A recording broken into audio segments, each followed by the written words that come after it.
very many small ones. Pinilit ninyo mag-merge, hindi naman tinulungan sa kapital. Actually, meron kaming programa na Ang dami pong reklamo umaabot sa akin. Ako rin ang chairman ng co-op eh. Sige po, we'll look into that, Madam Chair. But Sandamakmak yung reklamo po sa akin. Okay, why is there no approved locally funded project under 2026 NEP? Are there no proposals derived from CDA? Magandang araw po sa inyo mga banateras. Ako po si Banat Girl. Ito po mga banateras, panoorin natin ito at sabay-sabay po tayong mag-react sa comment section. Alright, panoorin na po natin ito mga banateras. Mag-comment po kayo sa comment section at huwag po ninyong kalimutan mag-subscribe, i-like at i-share ang ating video. I am not Filipino for nothing. Mahalin po natin ang Pilipinas. Ito na po. Okay. pero for Oh. 2025, meron pong binigay si Senator Win Kaya nga. sa Valenzuela. Kaya nga tinatanong ko, magmakaawa kayo ulit? Kasi wala nga rito. Ayun. Depende Salamat po. kung sino naglagay. Pag si Senator Win, Pag si Senator Win, amendment ba o insertion? majority, so amendment. Hindi intriga yun. Totoo yun. Okay, Coconut Farmers Industry Development Fund. Ano na nangyari rito? Anong status? How many cocoa farmers co-ops have now been accredited? Encompassing what percentage of the entire population of cocoa farmers? FIDP. Uy, tulungan mo naman asik nila, oh. Yes, ma'am. Yeah, the project is ongoing. No, I'm asking for a number, please. Number. Ito. Hindi, kasi masyado nang matagal yan eh. Nakakaawa na yung mga cocoa farmers, di ba? Yeah. Nababasa nila bilyon-bilyon yung pera nila, wala namang umaabot sa kanila. Puro training lang kasi sinusubit natin kasi we're not allowed to give to the farmers. Yeah. Before we give we're looking at the figures, Madam Chair, but the CFIDP, the Coconut Farmers Industry Development Program, ang assistance lang po ng CDA is limited to trainings again. Kaya nga, so there's no actual grant or subsidy given to them. But it's Grant. also your duty to organize the co-ops of the cocoa farmers. Yes. Hinihingi ko lang yung number. Ilan na ba na-organize ninyo? Kasi kabagal-bagal niyan. Ayun, sa 2023, 2024, 2024. We have already organized 804, Madam Chair, since 2022. 804, 804 ilan po member? 18,330. 18,300. How many do you have to go? What's the total world? What's the entire world of cocoa farmers? Okay. Diba milyones yan? Ang target natin is 50,000. 018. The target in terms of number of coconut farmers, Madam Chair, is 50,000. So 18,330 pa lang yung Organized. naging members ng cooperatives. Although our strategy is to join existing cooperatives instead, so that instead of organizing. Sorry? There are not very many in existence. Konti lang ang cocoa farmers. Alam ko wala ang cocoa farmers sa Ilocos Sur. Ganun pa man, kinakailangan i-organize sila. Ang tagal-tagal na nito eh. What we encourage instead, Madam Chair, is to join existing co-ops, tapos yung pondo ibigay dun sa co-op na yun for coconut Understood, but farmers. 8,000 is still nowhere near the entire 50,000 required. Tagal-tagal Yeah. nito. So may timeline ba yan? When do you expect to We hope to encompass complete it? that by next year, Madam Chair. Kailan pa yan matatapos? 2026? 2026, Madam. Sure ka ha? Ay, So- 2028 daw. 2028. I'm sorry. 2020. What happened to the unobligated allocation of 2023? 226 yung COCO fund at saka yung 167 million ng 2020. Pinalik namin sa Oh my gosh. government. Nagsoli kayo sa treasury? Yes, your Naku, ang Madam yabang Chair. ninyo ha. What's the reason for the Just one consistently low utilization rate of the coconut fund? Late yung releases, Madam Chair. Yeah, I keep hearing that. But that was late in 2023, November na yun, di ba? Yeah, yes. At saka 2024. Yes.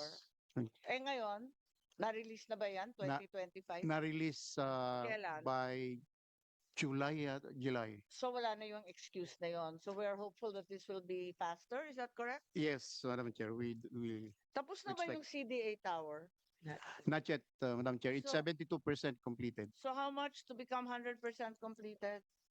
Uh, Tina- Madam Chair, nagmi-meeting po kami sa DPWH kasi po yun eh. Yeah, understood. Yes po, wala pa silang target. Sabi nila December daw po this year, pero posible na naman daw po delay. Paano magiging December this year? 72% pa lang. Wala pang That's- M&E, wala pang interior. They keep on promising us, Madam Chair. No, but I need to know. Kasi kailangan niya ni Sama, budget pinag-uusapan. We'll be having- Bigla kayong hihingi ng pera, wala naman tayong We'll be pagkita. having a meeting next week, Mr. Chair, and we will submit it to you, the result of the meeting, Madam Chair. So wala akong nakikitang budget dito for the CDA tower. Paano yan? Take a seat na lang kung ano naman, para hindi ka mahirapan, ma'am. Thank you very much, Chair. Backup dancer si Asik Myla. Thank you. Sige. Madam Uy, Chair, paano kasi yan? Mamaya magagilap kayo ng pera para matapos. Madam Chair, kasi yung budget niyan sa DPWH, hindi po kasi galing sa amin. So directly po DPWH ang kausap ng So anong sabi ng DPWH? Magkano lang? Kasi kung 72% lang completed, unang-una hindi matatapos this year, ikalawa maghihingi pa yan. That's why, Madam Chair, next week pinatawag ni Chairman yung contractor at saka yung Naku, you better be quick DPWH. kasi we have to find out, di ba? yes, Madam Chair. O ano na nangyari dun sa Mindanao? Marawi Training Center, etc., etc. Matagal na yan ang sinisingil ng COA, yung Co-op Livelihood Center. Ang tagal na yan 2017 pa yung Mindanao at Marawi. Yes, Madam Chair, at Nasa 50%. 2025 na tayo, 8 years na po tayo, hindi po Nagkaroon ninyo po- naliliquidate. hindi po, nagkaroon po kasi ng problema yung land. Kasi imbis mag-construct na po, may nag-claim na iba ang may-ari. So, hindi daw po ang university na nag-donate. So, nagkaroon ng problema. Ngayon, ang sabi ng DBM, yung last po na meeting with DBM, tapusin na nila yan, paluwalan, then ano na lang daw, So, ano i-bill sila. nangyari sa pera? Yung 12.5 million, Hindi, 25 Um, million Co-op Livelihood Training Center. 12.5 lang po ang na-release sa Madam Chair. Oh.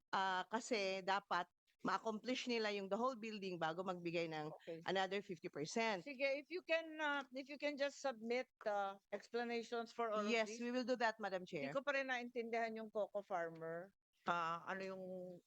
Ano yung eksaktong numbers, ha? Yes, but we will Sige. do that, Madam Chair. All right. Tomorrow po, we'll send it to you. Nako. Thank you, Madam Chair. Yes, Senator Madam Chair, Joel. if I may, Madam Chair, I just would like to raise two things, if I may, because I have another scheduled meeting, and with the indulgence of our chairperson.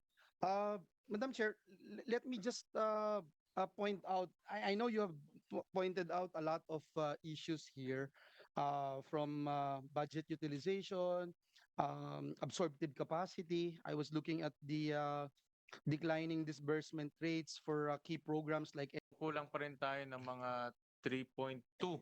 Opo. So 3.3, 3.2, 3.3. Mhm.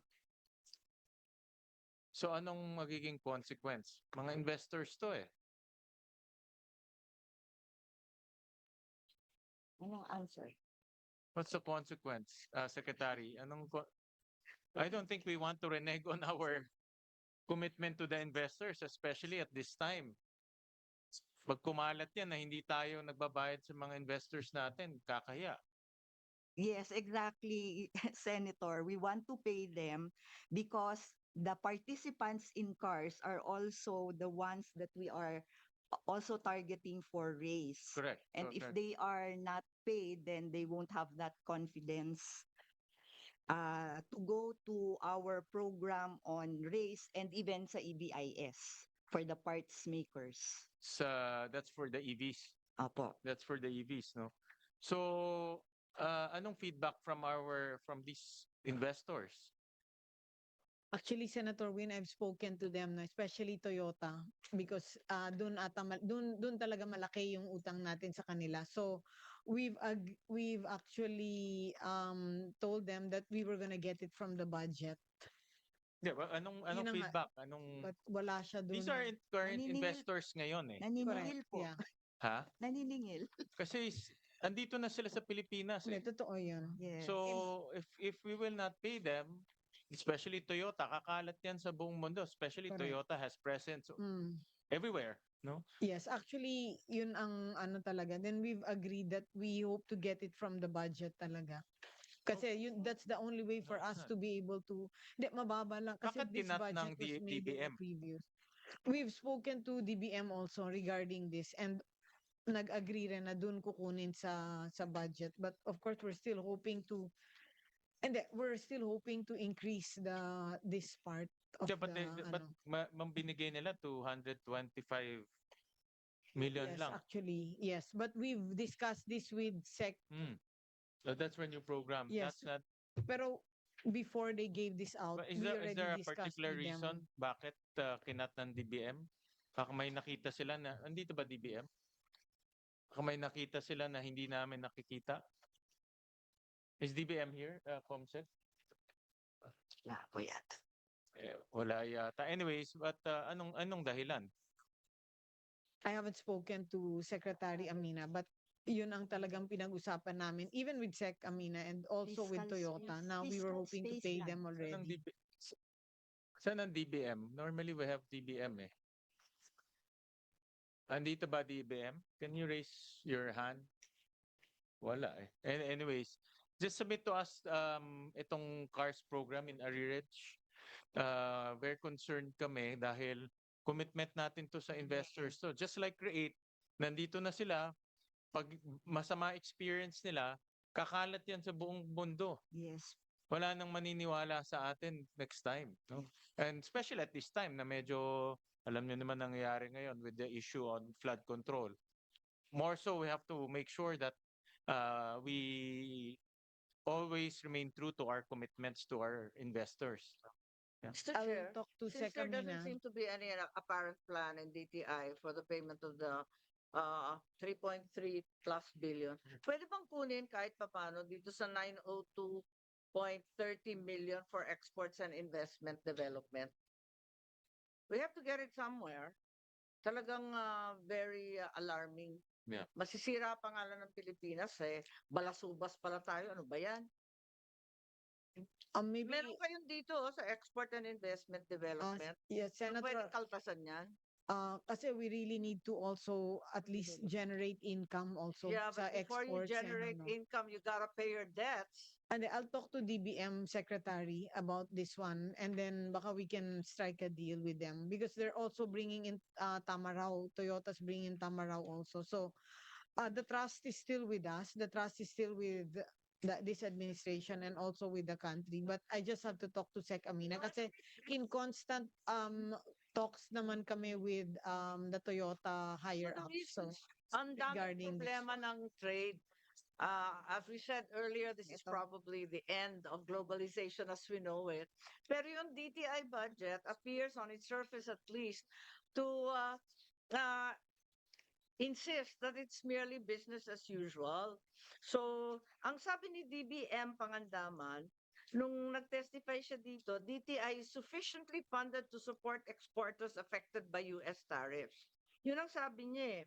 Pero, sa buong 2025 GAA at 2026 NEP, wala naman ako nakikitang addressing the losses nga that haven't been estimated that will necessarily come from the US tariff raise.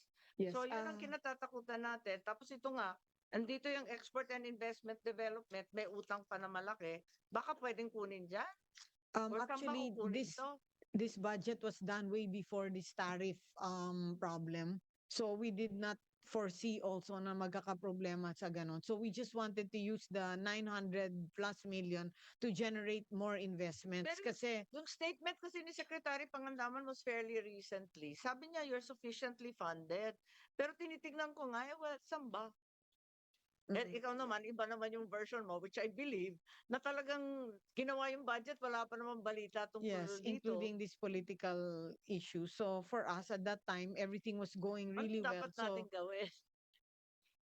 Kasi wala rin masyado kayong plano. Wala nga mga estimate for sums required. and ang plano really is to really generate income both locally and globally. This is precisely why we got this. We also did this budget. And for us to be able to at least get more foreign investments, we need more money kasi kulang na kulang No, from I the think last before year. you need more money, you need to pay your debts. Yes, I was in constant talk with Sec Amina. How many times we went there to her office and we didn't expect rin na ganito yung lalabas, no? And even Hindi, if you pero talk to the higher ups of yung Toyota, cars, talagang balance carried forward yan. Hindi yan bago. Walang kinalaman sa US yes, tariff correct. yan. But we did not expect also na ganun yung amount na ilalabas ng ano. Anong aging ng utang? Gaano katagal na yan? 2022. So 22 starting 22 tapos nagpatong-patong na yan, I would assume, no? Patong-patong na yan. So that's you know, to be honest about it, the best way to market our country is to pay our arrears. Kahit na market tayo ng market ng bansa, hindi tayo magbabayad ng utang natin sa mga investors, sisira tayo.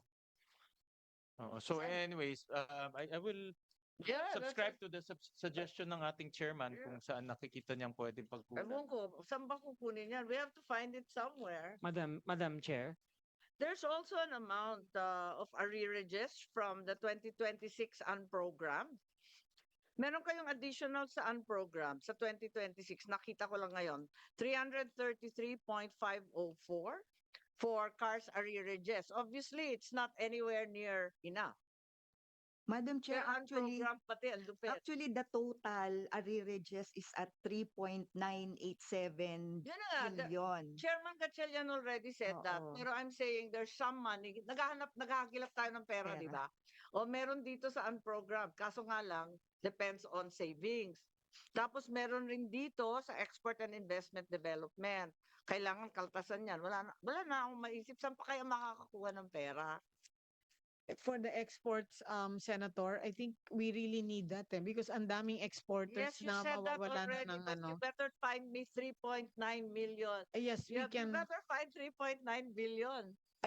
I'll talk to Sec Amina again about this kasi it's hard to get the money from the exporters kasi they also employ a lot of people. So once matanggal yung pera sa kanila, Kasi Secretary Amina was very confident. You are sufficiently funded. yeah, I'll talk to her Pero again regarding the doesn't CARS seem- program it para we doesn't can seem to be- separate that from the exporters Walang also. cars at saka wala rin yung US tariff buffer man lang. Some kind of subsidy. At saka yung pambili ng wafer lab na hinihingi nila. Lahat yun, wala. When this budget was made again, No, we no, did the not do wafer the lab, matagal na yung 19% wafer lab. tariff. Yung utang sa cars, matagal na Ay, yan. hindi po. Yung US hindi, tariff ang bago. Yung sa, One out of hindi three. po kami nagkulang to talk to DBM regarding the CARS program and Toyota can attest to this kasi I'm in close communication with the people of Toyota. And I I'll think we just can get talk to back them until we're blue in the face, but Pero- they want to be paid. Yes, but they totally, of course, they get the, no. But I'll talk to Sec Amina again regarding this. But to get it from the exporters, I think that's a bit challenging kasi sila, ang dami rin nilang ina-employ. So if we let one suffer for the other, parang i-transfer lang natin yung baka we can still get from Sec Amina rather than i-cripple natin yung mga exporters. If there's anyone that I really think you needs should have it, it's them. reflected it also in BOI books kasi walang sinulat dito. Anyway, are we done with BOI, Chair? Yes. Dapat tapusin na natin, baka lumaki pa yung 3.9 billion. Baka may matuklasan pa at kinakabahan na ako, hindi pala sinasabi. Okay, okay lang sa inyo, ang susunod ay SIAP. Andyan na po si Doris Gacho. Okay, Kasama sa inyo yung Philippine Contractors Accreditation Board, yung nagiging maingay na PICAB, regulating contractor licenses. What's the current composition of the PICAB? Dahil alam namin na 3 board member ay nag-resign na. Madam Chair, wala pa pong na-appoint na board members ang presidente. So, ano ba yung patakaran? Dahil natuklasan na si Dr. Dakay, si Engineer Bagaw, si Engineer Escalante, lahat sila may kontrata sa gobyerno. Bawal ba yon sa board o hindi? Nakalagay po sa batas, Madam Chair, na may experience ng 10 taon itong kanilang mga board members. Understood about the experience, capital, and capacity, and biggest single contract. Diba? 3 yun eh. Pero tinatanong ko, bawal ba yung kontraktor ng gobyerno? Bawal o hindi? Yes or Hindi no lang po? Hindi bawal. Hindi po. So, pwede sila talaga. Eh, ba't Yes. sila nag-resign? Kung hindi naman pala pinagbabawal. Madam Chair, I don't have the information po. Okay, sa palagay ninyo, tama ba yon na hindi bawal? O kinakailangan ipagbawal na the board members of PICAB should be awarded government contracts while they remain in office? Isn't this a clear violation of the Code of Conduct and Ethical Standards? Sino ba in charge sa paggagawa ng guidelines ng PICAB? Di ba kayo rin at DTI din? Senator, that Kasi that was already the practice and the law before, but they're changing it now because it's clearly a conflict of interest. Kasi That's what hindi that's what pwedeng I nasa mean, it's board very clear. sila tapos they Tapos also own a nangongontrata. construction. Correct. Kaya That's nga. a totally. So, So, yung mga bagong hired po na magre-replace because Hindi, all of wala them pa eh. resigned. Yes, they all resigned and the president just accepted a few days ago yung kay Engineer Dakay. He was the last one na inaccept. So we're just waiting for the president also to appoint the new board members and all of them po doon But po in na addition to construction company. appointments, I think the issues of conflict of interest should be primordial. Yes, Dapat wala bago na po. yun. None of them po own a No, construction it's not a company. question of yes or no, whether they are or they aren't. Nasa patakaran ba yan? Now po, hindi na Ila- pwede yung... Pero ilalagay ba ninyo? Kailangan ilagay Hindi- ninyo. Yes, correct. Ay, Kailangan hindi na ilagay sa... hindi na po pwede na Nakasulat? yes. Saan opo. nakasulat? Sige, Asik Marcos, go ahead. We have Asik Marcos po. Yeah, so are you going to revise the guidelines or what are we supposed to do here? It's in clear conflict with the ethical Good afternoon, standards. Madam Chair. Yes, Yes, we Asik will Marcos. be issuing new guidelines for the implementing rules to be followed by the pickup. The rules will be issued by the CIAP. Yeah. Madam Chair. Ay kaya nga, sila yung siyap, di ba? Director Gacho, di ba kayo yon? So, pero sabi ni Yes, ma'am. Director Gacho, hindi daw siya sure. And Senator, it's now Si under the Secretary, office of the Roque ang secretary. sumagot. It's already under the office of the secretary now Okay, so for papunta niya. supervision. So now hindi na po pwede yung Okay, will you also may-ari ng construction will company. you also include in the revised rules categorization of quadruple A and so on contractors? Kasi itong mga standards and categorization of the pickup licenses, naging issue sa Blue Ribbon, narinig natin, yung iba't ibang kababalaghan, yung Wawaw Builders, it's just A, hindi siya quadruple. Pero bilyon-bilyon ang nakamtan. Ganun din yung Wawaw. Yung iba pa, yung mga quadruple A. Pero yung Wawaw, mas malala.